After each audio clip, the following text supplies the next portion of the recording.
can you share the claim unclaimed territory? You want the whole story or just? You can do the whole story if you'd like to. It's that good. Okay. So when I joined Century 21, I came in as a manager, and the first week I was there, actually the second day I was there, I set 5 goals, which the first goal was I was going to be president of the company. So that kind of sets the stage. But what I also found out in those first couple of days was there was this one guy whose name I heard every time I turned around. His name was Marty Rudick. And I was like, this is the shining star. So I actually set an appointment with him. He didn't know who I was. I was the new kid. And when I met with him, he goes, glad to meet you, but why are we here? I said, well, every time I turn around, I hear your name, and you must be the shining star here. I want to know what the trick is. What's your secret? And he just laughed, and he said, claim all unclaimed territory. And I said, what are you talking about? He goes, if you've got a job and somebody leaves the company or they fire somebody and they haven't replaced them, he's just take on the responsibility. Just claim that territory as if it's your own and move on. And he said if they create a new position and haven't filled, haven't put somebody in there, just claim it and move on. I said, well, how do you do that? And he goes, you just do it. You just, always look at what's going on. You're part of the system. So, you should know a little bit about what everybody else is doing, so just claim it. And I said, so what's the secret to it? He goes, look, he said, you may not get the responsibility for what you just claimed, and you may not get any more money for what you just claimed, or you may not get it at all. But he said at some point, the senior management, the C-level group, is going to be sitting around a table and coming up with a new idea that they want to do, and now they're going to talk about who could we put there. And somebody will bring your name up because you claimed all unclaimed territory and wanted to move forward with it. And I've taken that from the time that I joined Century, and that has helped my career. I still, to this day, will claim all unclaimed territory in our company if it needs to be done. So, Tom, what about those people who might be saying, well, Tom, you don't understand? You're probably right. I don't. It's just simple. It's that simple. What if they say, well, Tom, you don't understand my company. They'll take advantage of me. Yep, they may. But at the end of the day, if nothing else, even if you don't get any more pay, you don't get any more responsibility, you're learning something that you didn't know yesterday about how the system works and how it works in your company. And the more you know about how the systems work in your company, the more valuable you should become to your organization. See, and this is where I think... Amen. And this is what I think. I think that if companies don't evolve fast enough, then those who are claiming unclaimed territory will leave that company to go to another company. And if employees are not evolving fast enough, claiming enough claim on territory, then the company is going to bring in people to replace them. Peter, your thoughts on that? Well, I was the one that said amen. So, it reminds me of when my eldest son first started working a couple of years ago, and he said he could do what they'd asked him to do in 2 hours, not 8 hours. And I said to him basically what Tom said. I said, look around you, find problems, fix them, look for things that people should be doing that aren't doing, and just do them. And eventually, if you don't, to Tom's point, if you don't have, the win-win is whether you get paid or not, or get recognized or not, in that situation, you'll have the knowledge. And you can take that somewhere else, or the people that you're working with or for will recognize it there. So there's no downside. and you're productive. And there's nothing more better for your self-esteem than knowing that you had made productive use of your time. Do you think that that's a lot of the challenge, Peter, in all this depression and, you know, not feeling good and acting out and stuff, where people, you know, they're not productive, they're not continually stretching themselves, they're thinking, hey, my parents owe me this, you know, the education, the government, families, business, Depression in my book comes from lack of self-worth. Lack of self-worth comes from unproductive use of your time, not valuing your own time. It's part of having a victim mentality, entitlement mentality, that things happen to you, and there's nothing you can do about it, and it's not true. So just if you're listening, don't misunderstand. I won't put words in Peter's mouth. I've struggled with depression since I was 8. My dad had it. Mother Teresa has it. The thing that I find is that when I'm claiming unclaimed territory, when I'm really, like, if I find myself going into a dark place, it's really simple. Just work harder, work smarter, like, impact more people's lives. Like, if you're so busy doing that and really growing, it's like, you know, it's not negative. When we connect it to the 3 pieces, recruiting, onboarding, and retention, recruit people to help them achieve their full potential, and then help them to discover and live their life vision every single day. Onboarding is build systems based on quantum thinking systems and watch the magic that happens. And retention is give people the ability to fly like an eagle to achieve their life dreams, goals, and life vision. Paul, your thoughts, insights? Wow. Between Peter and Tom, wow. Not necessarily goosebump wow, but I think in my personal experience, it's kind of spot on. So when I've unclaimed territory at the company I was currently working at, and it served me well for a really long time. I did pick up expertise and knowledge, and so the flaw in, I guess, my lack of quantum thinking is I thought that should be enough. And the missing piece for me is if my company doesn't appreciate it and there's no upside, then the upside is personal.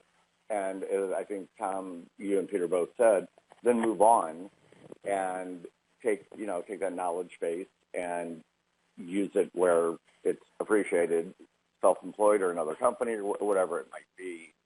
I think, so for me, it was quantum thinking. And I did the victim mentality for a long time. You can't get out of my own way, and you get caught in, kind of, the old cliche stinking thinking, and your brain is pretty amazing. You can change your thought process. You can, kind of turn negatives into positives based on perspective. So it's a really interesting concept, and I agree fundamentally 1,000,000,000% with what the gentleman just stated. Cool. Hey, Mark, can I add something? Yeah, absolutely, Tom.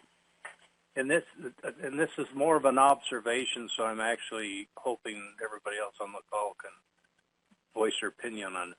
But one of the things that's kind of hit me over, well, off and on for a number of years, is that when we design jobs for people and then we put people into them, we tend not to come back and take a look at how long does it really take to do the job that we've asked them to do. And what I believe is that a lot of the reasons why some of these younger folks are somewhat dissatisfied or don't like their job or whatever is because they go in and they do the job, and then maybe it takes 5 hours to do it, so now they got another 3 to kind of make everybody think they're doing something.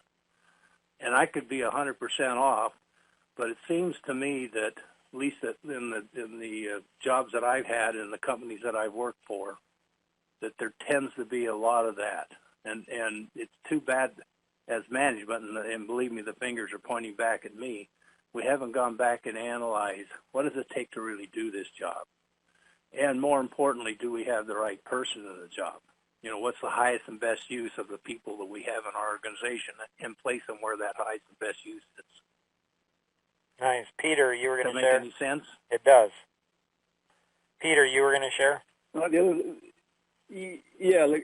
again, I would say there's an expression I've heard when you've been dealing with people that have gone through tragedy and are dealing with it, which is throw yourself into your work, or I threw myself into my work. And if you're feeling anxious, public speaking for the first time or however many times, when you're stuck in a loop, and when you look at why that is, why you're stuck, or why you're wrestling with those things, and people throw yourself into your work or look ahead to the result, is because you're in a closed loop. You know, when you're feeling anxious about public speaking, which is one of the biggest things for everybody, it's because you're stuck in this loop of fear. And when you're suffering from tragedy or desperation, you're stuck in this loop of pity or the tragedy of the situation. The moment you recognize that you're doing that and you look beyond where you are now, and public speaking, it really helped me 20 years ago when somebody just said to me, nobody knows you're nervous or anxious but you. It's whatever you project out there that what people will see. And the moment you start looking beyond what you're currently feeling and break that loop, and you're creating a picture beyond that, whether it's overcoming tragedy, overcoming depression, whether it's overcoming something that makes you anxious, and seeing what's beyond where you are now is the moment you actually can change everything. And it's the same, I think, with people when they're doing the tasks of their job, or even whether you're self-employed, when you're doing the tasks you think you should be doing, if you're doing those things to the best of your ability, which is step one, and now you have time left over, rather than going back and going over and over what you've done, you start looking around for what else can be done, what else is possible. Your whole contribution to yourself and your growth, and the whole contribution to the environment that you're in changes. And in some ways it's so simple when you step back and look at it, when you're feeling anxious, you're feeling desperate, you're feeling down. But it's actually quite simple. Interesting. So this is something that I found intriguing. You know, why do CPAs and engineers earn so much money? At least many would consider them earning a lot of money. While artists tend to struggle financially, it seems like the creative types tend to earn less money than the linear thinkers. Why? While creatives are always coming up with something new, which doesn't lend itself to building a financial machine. And so when we look at the expressive and the amiable, they're focused a lot on right side of the brain. They're focused a lot on the people side, where the analytic and the driver personality tend to be very linear in what they're thinking. So once if you want to make a lot of money, get really good at it, and then just do it over and over again and again and again. Now, to me, that kind of sounds a little bit boring. And so it's like women tend to use both sides of the brain, which can be both good and bad, just like, you know, how men think can be good or bad. The left side tends to earn more money, often due to just putting one's head down and just working. So, like this is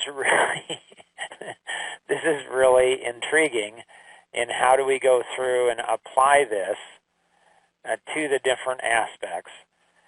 And so when we look at, you know, men versus women, it's a whole different discussion, and it's not a gender issue, it's a personality issue. So certain personalities will tend to make more money than others, but all can make a lot of money, but they need to understand their strengths and weaknesses and what causes each one of those. And so the analytic will earn more money by learning to see the big picture and moving faster and make more mistakes. You notice that's totally opposite of the driver and the expressive, where the amiable will tend to earn more money. Go ahead. No, Mark, I'm drawing a pendulum, a seesaw. On one side it says risk, on the other side it says reward, right? Right. It's not necessarily dollars, but it could be. Right. And as you're talking, I'm writing under risk, analytic, under reward, creative.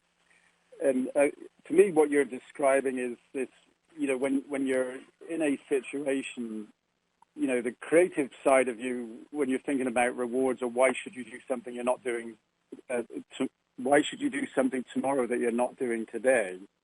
It's always about risk and reward, right? And I think what takes over for a lot of people is analyzing the risks. So the risks are bigger than the reward on the other side of the pivot. And that's where the whole personality, understanding your personality profile and others, to move that pivot point so that the reward is greater than the risk.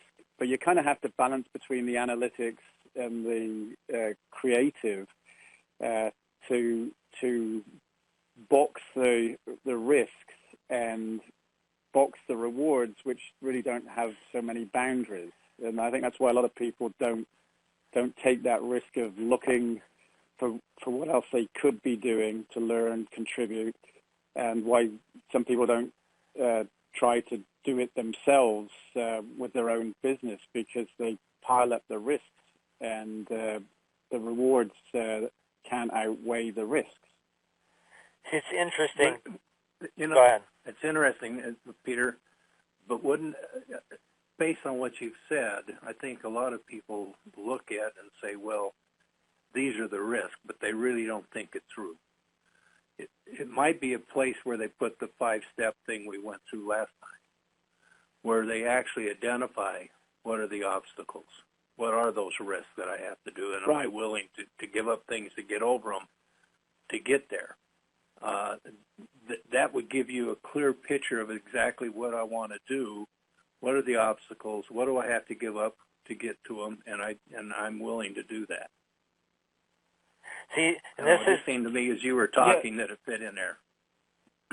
Yeah, look, I started off life very, very, very conservative as a young man, and then went into forensic accounting and all this kind of stuff.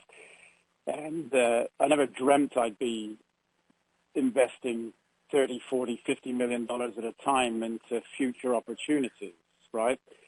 And so I think there's as you go through life, you start being less analytical about the risks. You always have to be aware of them, right? If you're totally creative and you don't see any risks whatsoever, then you're not aware of the landmines that exist, and that can set you back faster. So I think it's that adaptive ability to recognize how you can spend your time.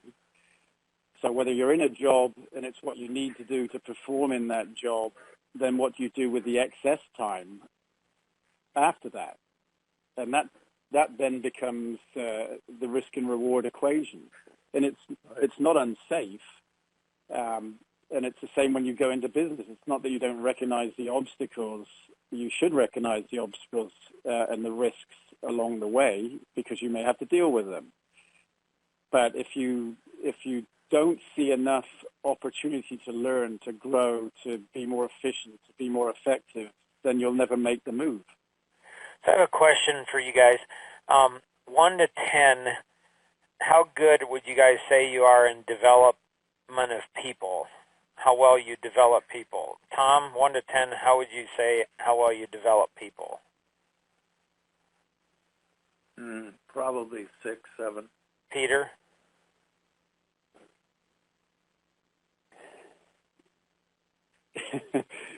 Well, just for a number, because you asked a simple question, probably the same, 6, 7. But there's a caveat, I would tell you. Yeah. And that's recruiting or hiring the right people, and that's back to your personality profile. Right. Because if you get the kind of people Tom described earlier, they are like racehorses. They are like racehorses, and they're an open book, and you can pour water from an open spigot, and they will absorb it. And that's the hard part, which I would say for the first 25, 30 years of my career, I never really gave enough credit to doing something about that. So you deal with the world of averages, right? Those that you would put below average, those that are average that you think you can move, have some potential and are worth the investment of time, and then those that are above, which are in the minority, where they're just like a sponge. And Paul, I never personally didn't do any. Go ahead. Yeah.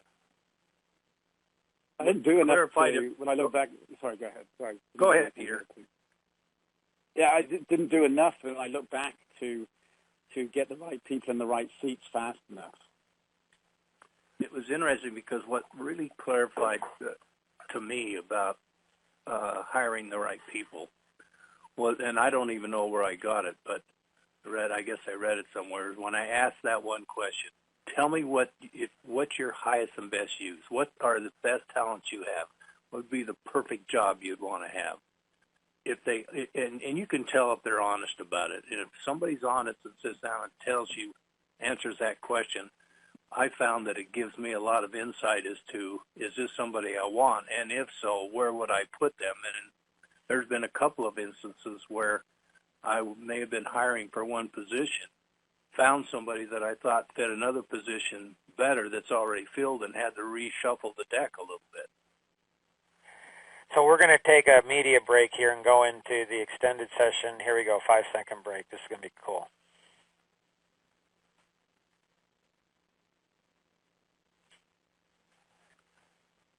Okay, Paul, 1 to 10, how would you rate in your ability to develop people? 8, 9. And I'm just curious, and it can be like a 1 or 2, like don't humor me. Like I know you guys are always really super nice to me. Don't be nice to me. Tom, I'm just curious, 1 to 10, how do you think I am in developing people? You're tough. I think you're pretty good, but I think if something doesn't go right, you're very talented at tearing them apart. Peter, how about you?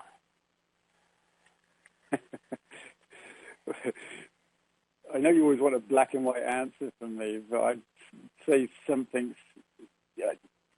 It depends. Sorry. I mean, I'd say when you've got somebody that's a sponge, you're a 10.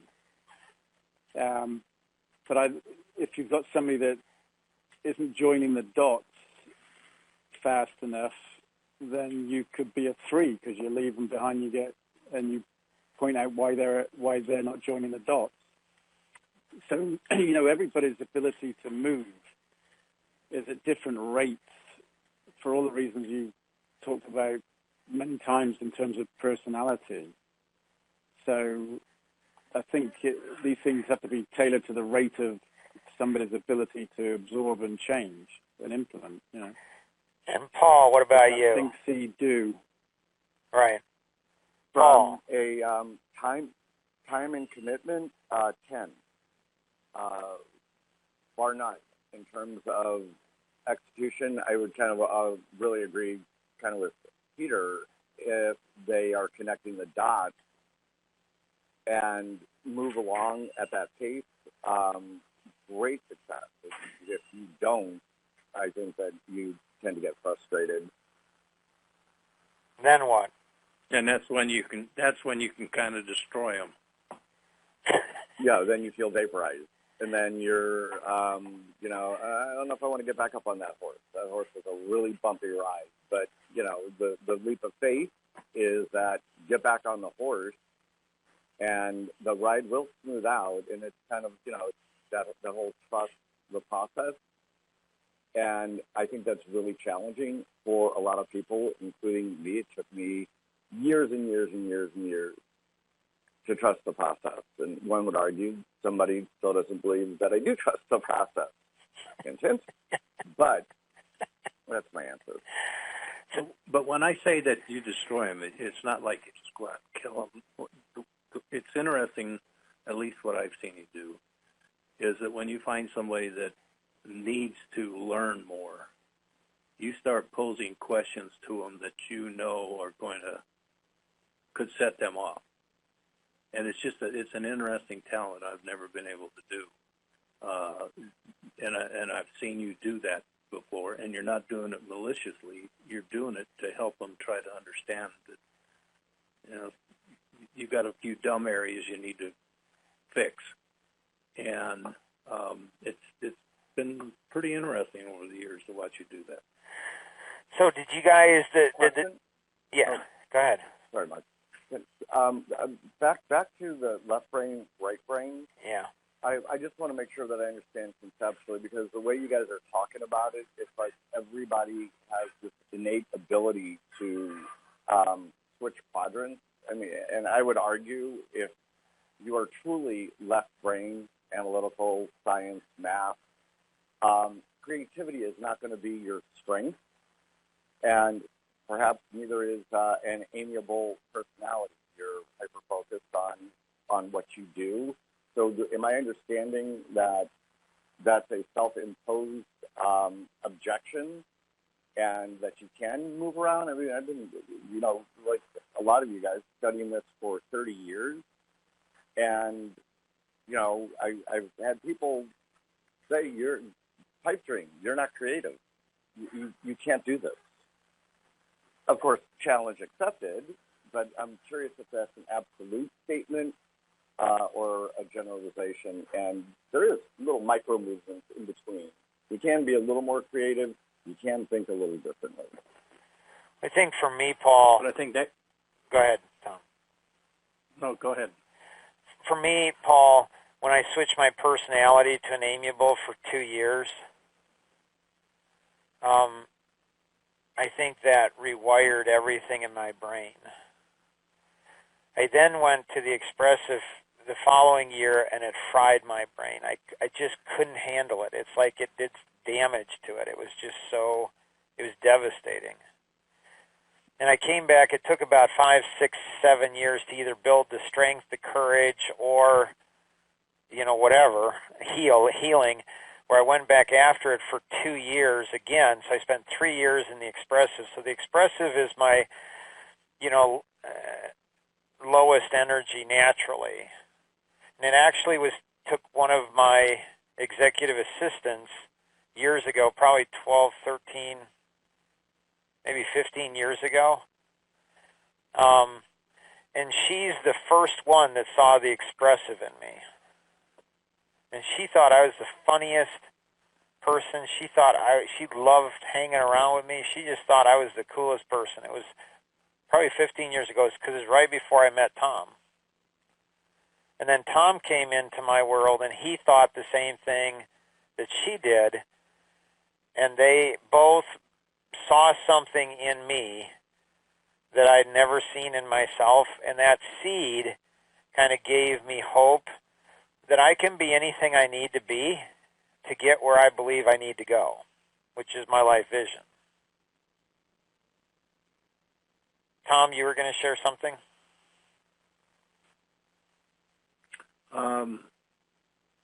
I can't remember what it was. So did you guys know that I fixed my problem? Well, I found a solution to my problem. The problem of expecting too much from people, the problem of people not moving fast enough, the problem of vaporizing people or being too impatient with them. How do you Okay. fix that?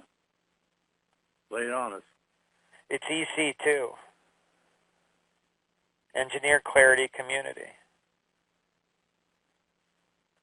It's unbelievable. So the rules of this community is that people, to join, people have to, put up $20 a month of their own money. A company can't pay for it for somebody. A parent can't pay for their kids. You can't pay. I want to pay. I want to put in for my 5 grandkids. It's like I want them all part of this thing, but I can't. Their parents can't. They have to earn the money.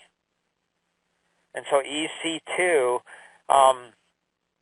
there's a woman, I think she's in her early 60s, late 50s, early 60s, I believe, and she's with Tanglewood Conservatories, and she's been a bookkeeper all of her life, but she hasn't been good at setting goals.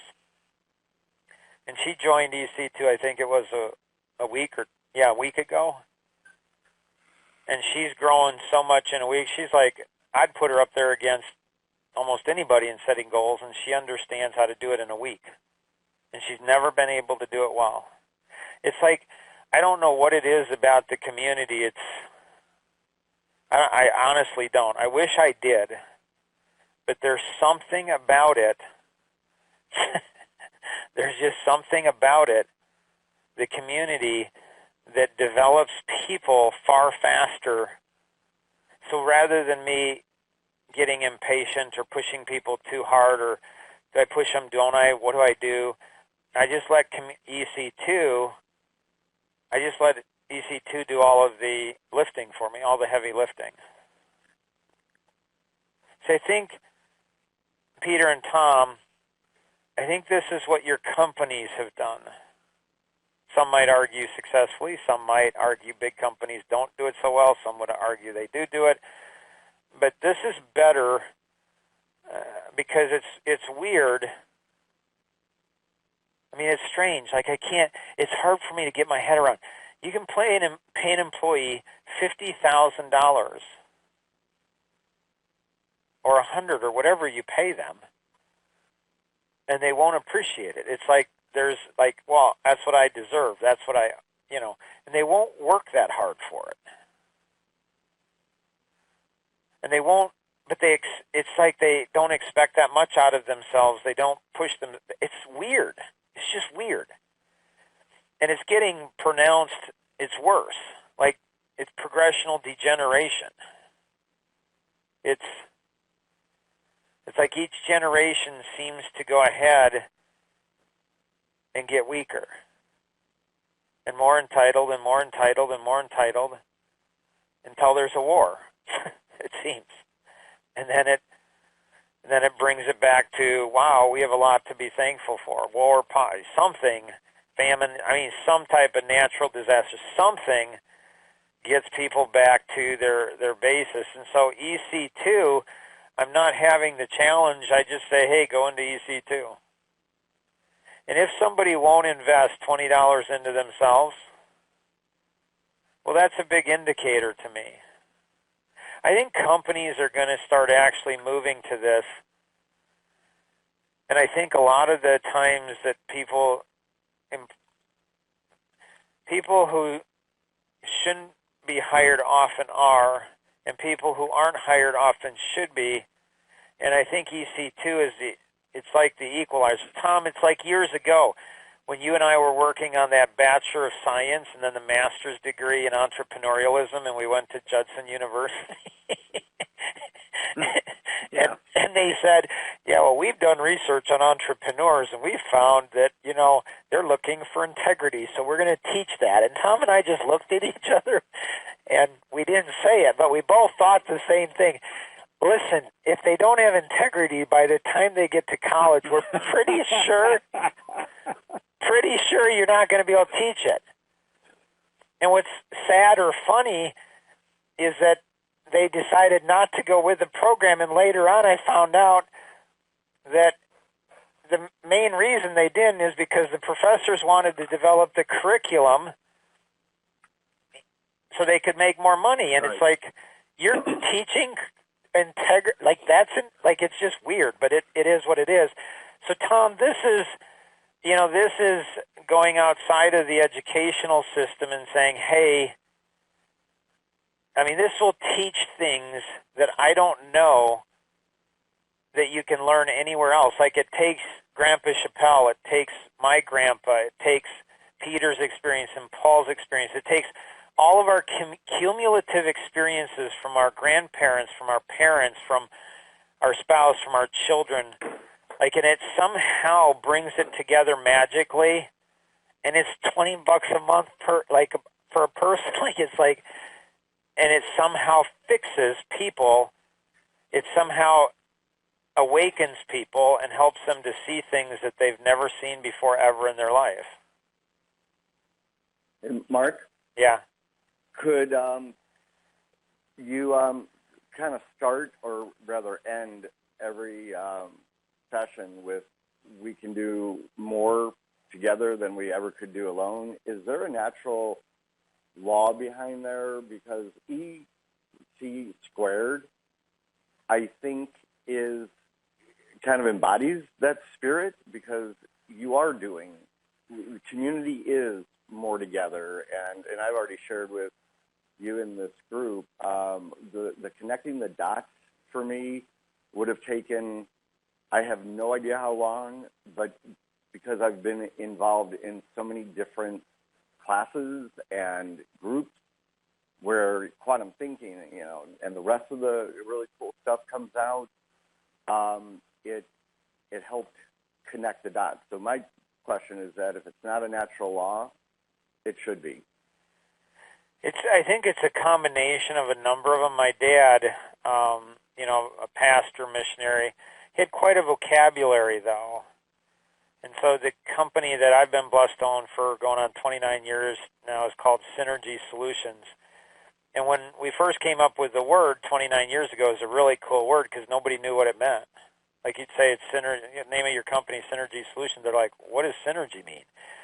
But, after about 5, 6, 7, 10 years, it's become now everybody knows. And so synergy is where the combination of the parts produce far greater results than any one of the parts individually. In the book, Good to Great, probably one of the best quotes that I've ever had. I'll get it here in just a moment. It's like I almost have it memorized, if I can find it here. Peter, thoughts you have? Insights? Anything? Yeah, so here's what I'm going to do. For my sons, because they're young. I believe people's personality can be changed, right? It's just an accumulation of habits that we've been taught over time. And I think when you said you spent a year being amiable or expressive, what I'm going to try and help them do is spend a week being analytic, a stereotypical classic analytic, and then a week being an expressive, a week being an amiable, and then a week being a driver in everything whatever they happen to be doing that week with their time. Because I think the foundation of all of this is somebody's ability to take personal responsibility for themselves. And it sounds easy, but it's not. But when you do, you can see that if you can adapt yourself, your personality, when you interact with entities, corporations, people that you work with, that there aren't actually any boundaries to where you want to go with what you do. And I think that flexibility of not just knowing who you are when you take that assessment that tells you whether you're an analytic, expressive, or an amiable, that flexibility of understanding what each of those things are and recognizing when you need to adapt to leverage one or the other to evaluate your own risk and reward is the key. Yeah. So I think that's a great way to tenderize the meat. Yeah. That's a great analogy. The slide you had up there with people, business, and life, and I understand when you're looking at people that you're looking at personality masteries, but something hit me that's almost like maybe a box out to the left that says me. I learn about me first. Then I take that information and move it to people. And then I take that information and use it, move it to business. And then I take all of it and move it to life. Nice. Does that make any sense? It does, actually. It's interesting. I hadn't thought of that before. But, you know, you first learn about people, your mom, your dad, your siblings, your friends at school. And then at some point you start to get in, like my kids, all 7 of my kids, well, not all of them, but 6 out of the 7 of them are really liking me now because they're in my world, which is they're trying to create economic engines. And so they're like, you know, I'm going to pay more attention to that. A good idea. And then once you get your economic engine, then you start looking at life. Here's the book, or here's the quote from Good to Great. It says, when I look over to the good to great transformation, the one word that keeps coming to mind is consistency. Another word offered to me by physics professor R.J. Peterson is coherence. What is 1 plus 1, he asked, and then pause for effect. 4. In physics, we've been talking about the idea of coherence, the magnifying effect of one factor upon another. In reading about the flywheel, I couldn't help but think of the principle of coherence. However you phrase it, the basic idea is the same. Each piece of the system reinforces the other parts of the system to form an integrated whole that is much more powerful than the sum of the parts. It is only through consistency over time, through multiple generations, that you get maximum result. And it's interesting because when I turned 40, I remember it hitting me thinking, man, I wish I knew at 20 what I now know at 40. Man, that would have been cool. And then I'm thinking, when I turn 60, I bet you I'm going to wish I knew at 40 what I know at 60. So how can I condense those 20 years into something less? 70. Right? So that's when I actually started setting out to meet men that were 20 years older than me. And I said, I need men in my life that are 20 years older.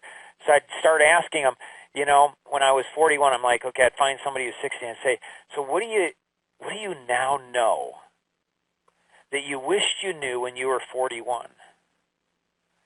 And I was very intentional. Go ahead. A friend of mine recommended a book. It's a very small book. It'll take you about 2 or 3 hours to read through it. But it's called Amazon's Management. I think that's what the name of it is. But it's interesting to read that and understand the processes that Bezos went through in first thinking that he was going to build this big store and then finally realized it's not about that, it's about a platform and let other people in on the platform, which increases. And if you look at it at the time this thing was written, 58% of the revenue to Amazon came from third-party vendors. Huh. Interesting. So, you know, what's next? You know, we're going to continue. Definitely, if you're going through the course, you want to plug into learning, you know, to earning. So, learningtoearning.dnaforsuccess.com, learningtoearning.dnaforsuccess.com. Get part of a community. There's a whole bunch of different communities. The EC2, I think it's $20 a month. Like, that's a no-brainer. Just join that.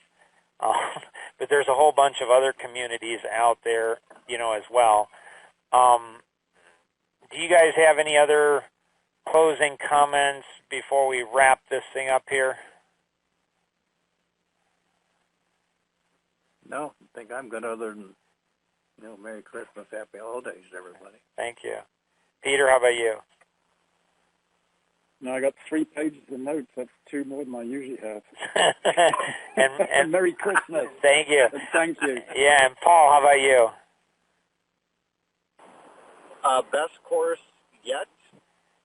Happy holidays and Merry Christmas to you all as well. And then one final question to each of you. When you think of one word that sums up this whole course, what would be the one word and why? Tom, we'll start with you. Self-awareness. And why? And because once you go through the whole process, you really start to understand yourself, how you fit into any business or opportunities that you may have, which then helps you start to put your life vision in place and what you're really looking to accomplish with your life. Nice. Peter, you. Possible. What does that mean to you? It's not impossible. I love that. That's actually great. I love that. That is awesome. And Paul, how about you? Quantum. And So what is, I guess it would be hyphenated. Quantum thinking. and what does that mean to you? It means learning to think about you and others differently. Nice. And for me, it's fulfilling. You know, my mom and dad passed away not too long ago. And I wish they were all here to see this and see the next year. My dad, just months before he passed, we were in our driveway, and he said to me, he said, and my mom and dad never gave us praise. Like almost never. Like almost never. They said, it was very intentional. They said, we don't want you to get big heads. We don't want you to think more important of yourself. Like we don't want you to think you're entitled. I mean, they're very intentional. And, you know, I've, 3 brothers and 2 sisters and all own companies and very productive individuals, human beings with very productive families. And so my parents did a great job. But I remember my dad saying, Mark, you have stuck with your vision. You have not given up. You have just pressed on and on and on. And I want you to know that I am really proud of you. So you guys have all been a part of this, journey. Those that are participating in it, I really do hope that I'm able to meet you personally someday. Join Coffee Connection, join the Mastermind seminars, the events all around the world. Join those, participate in those. You meet some really cool people from doing that. If you have any questions on anything that's covered, connect with your art mentor. Make sure you're developing your 2 art buddies. That's where you're going to learn the most from. If you have any questions, connect with the individual, or you can call toll-free 888-230-2300. That's 888-230-2300. Or if you're calling in outside the U.S., you can call the U.S.-based number is 630-393-9909. That's 630-393-9909. And always remember, we can accomplish so much more together than we ever could on our own. God bless and have an amazing day. Bye-bye.